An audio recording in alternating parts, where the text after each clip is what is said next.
श्रीराम जय जय राम श्रीराम जय जय राम श्रीराम जय जय राम 18 யாக்ஞவல்கியர் பரத்வாஜர் சந்திப்பு. பரத்வாஜ முனிவர் பிரயாகையில் வசிக்கிறார். அவருக்கு ஸ்ரீ ராமன் திருவடிகளில் மிகவும் பிரேமை. தவம், மன அடக்கம், புலனடக்கம், தயை இவற்றின் சுரங்கம் அவர். மோக்ஷ மார்க்கத்தில் முன்னேறிய தீரர். சாந்திரமானப்படி மாசி மாதத்தில் சௌரமானப்படி சூரியன் மகர ராசியில் பிரவேசிக்கும் பொழுது எல்லா மக்களும் புண்ணிய தீர்த்தர்களின் அரசரான பிரயாகைக்குச் செல்வார்கள். தேவர்கள், அசுரர்கள், கிண்ணறர்கள், மனிதர்கள் எல்லோரும் ஸ்ரத்தையுடன் திரிவேணியில் ஸ்நானம் செய்வார்கள். ஸ்ரீவேணி மாதவரின் திருவடிகளில் வழிபாடு செய்வார்கள். அக்ஷய வடத்தில், அதாவது அழியாத ஆலமரத்தடியில் தலை வணங்குவார்கள். மெய் சிலிர்ப்பார்கள். பரத்வாஜருடைய ஆசிரமம் மிகவும் தூய்மையானது, மிகவும் அழகானது, சிறந்த முனிவர்களுக்கு பிடித்தமான இடம். தீர்த்தராஜரான பிரயாகையில் ஸ்நானம் செய்ய ரிஷிகள் கூட்டம் அங்கு கூடும். காலையில் மிகவும் ஸ்ரத்தையுடன் ஸ்நானம் செய்வார்கள். பிறகு ஒருவருக்கொருவர் பகவானுடைய குணங்களை பற்றிய கதைகளை பரஸ்பரம் பேசிக்கொள்வார்கள். பிரம்மத்தை நிரூபிப்பது, தர்மங்களை எடுத்து கூறுவது, தத்துவங்களை பிரித்து காண்பிப்பது பற்றியெல்லாம் வர்ணித்து ஞானம், வைராகியம் சேர்ந்த பகவத் பக்தி பற்றி விளக்குவார்கள். இவ்விதம் தை மாதம் மக நட்சத்திரத்தில் பூர்ணிமா வரும் வரை ஸ்நானம் செய்வார்கள்.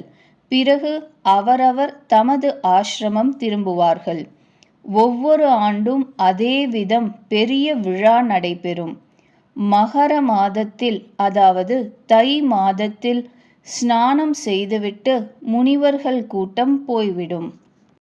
ஒருமுறை தை மாதம் முழுவதும் ஸ்நானம் செய்துவிட்டு எல்லா முனிவர் தலைவர்களும் தமது தமது ஆசிரமங்களுக்கு திரும்பிவிட்டனர். முனிவரில் சிறந்தவரான ஜாகபலிகர், அதாவது யாக்ஞவல்கிய முனிவர் திருவடிகளை பிடித்துக்கொண்டு பரத்வாஜர் அவரை நிறுத்தி வைத்தார். மிகவும் ஆர்வத்துடன் அவருடைய திருவடி தாமரைகளை கழுவினார். மிகவும் தூயதான உயர்ந்த ஆசனத்தில் அவரை அமர்த்தினார்.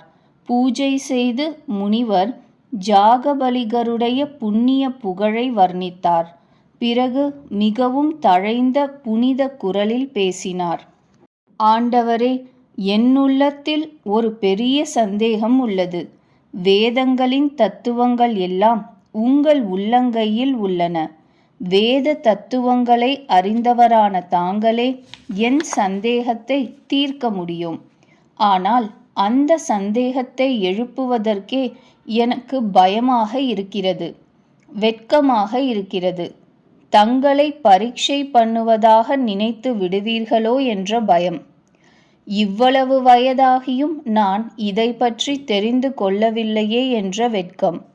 ஆயினும் இதை கேட்காமல் இருப்பது பெரிய நஷ்டம். நான் அஞ்ஞானியாகவே இருந்து விடுவேனே. பெரியோர்கள் ஒரு நீதி கூறுவார்கள். வேதமும் புராணங்களும் முனிவர்களும் கூட இதையே கூறுவார்கள். குருநாதரிடம் உள்ளத்தை ஒளித்துவிட்டால் இதயத்தில் நிர்மலமான ஞானம் பிறக்காது. இதை நினைத்து நான் என் அறியாமையை வெளிப்படுத்துகிறேன். ஐயா, அடியேனிடம் அருள் கூர்ந்து இந்த அறியாமையை போக்குங்கள். சாதுக்களும் புராணங்களும் உபனிஷதுகளும் ராம நாமத்துடைய எல்லையற்ற பெருமை பற்றி பேசுகிறார்கள். மங்களமே உருவானவர், ஞானம் நற்பண்புகளின் குவியல், அழிவற்றவரான பகவான் சிவபெருமான். அவர் இடைவிடாது ராம நாமத்தை ஜபிக்கிறார். உலகில் 4 விதமான உயிரினங்கள் உள்ளன. காசியில் மரிப்பதால் அவை எல்லாமே பரமபதத்தை அடைகின்றன. முனிவர்களுக்கு அரசே, அதுவும் ராமனின் ராமநாமத்தின் மகிமைதான். ஏனெனில் சிவபெருமானே அருள் கூர்ந்து காசியில் மரிக்கின்ற ஜீவனுக்கு ராமநாமத்தை உபதேசம் செய்கிறார். அதனால்தான் அவனுக்கு பரமபதம் கிடைக்கிறது. பிரபுவே, தங்களை கேட்கிறேன், அந்த ராமன் யார்? கருணை கடலே, எனக்கு தெளிவாக கூறுங்கள். ஒரு ராமன் அயோத்தி அரசருடைய குமாரன். அவர் கதையை அகில உலகமும் அறியும். அவர் மனைவியை பிரிந்து கரை காணா துயரமுற்று கோபப்பட்டு போரில் ராவணனை மாய்த்தார். பிரபுவே, அந்த ராமன்தானா அல்லது வேறு ராமனை, ராமனுடைய நாமத்தை சிவபெருமான் ஜபிக்கிறாரா? நீங்கள் உண்மையின் இருப்பிடம், எல்லாம் அறிந்தவர், நன்கு ஆராய்ந்து கூறுங்கள். ஆண்டவரே, எவ்விதம் இந்த பெரிய என் குழப்பம் எல்லாம் தீருமோ அவ்விதம் அதே கதையை விரிவாக கூறுங்கள் என்று கேட்டார் பரத்வாஜர்.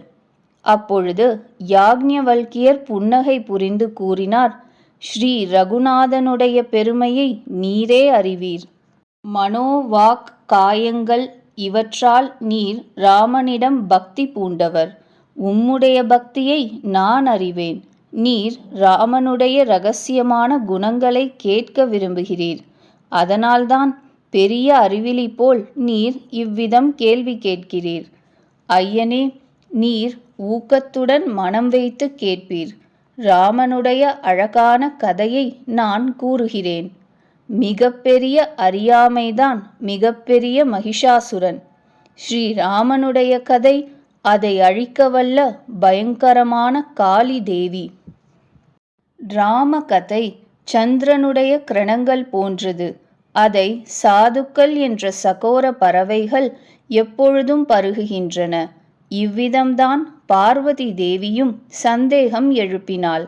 மகாதேவன் விரிவாக அவளுக்கு விடையளித்தார். இப்பொழுது நான் என் புத்தி கெட்டியவரை இந்த பார்வதி பரமேஸ்வரர்களின் உரையாடலை கூறுகிறேன். அது எப்பொழுது எக்காரணத்திற்காக நடந்தது அதை நீர் கேளும். உம் கலக்கம் தீர்ந்துவிடும்.